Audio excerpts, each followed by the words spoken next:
List না দিয়েই করে দিয়েছে।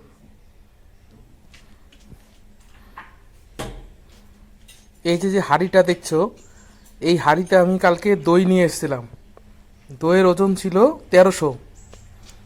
দোকানদার সেখানে 300 গ্রাম বাদ দিয়েছিল হাঁড়ির ওজনের জন্য। কিন্তু দইটা খালি করার পর হাঁড়িটা যখন ওজন করছি, হাঁড়িটার ওজনটা দেখো কতটুকু হয়। এই দেখো কাটাটা 0 আছে।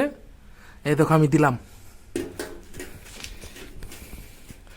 দেখো দেখতেই পাচ্ছ যে হাঁড়িটার ওজন কতটুকু হচ্ছে। হাঁড়িটার ওজন হচ্ছে 500 গ্রাম।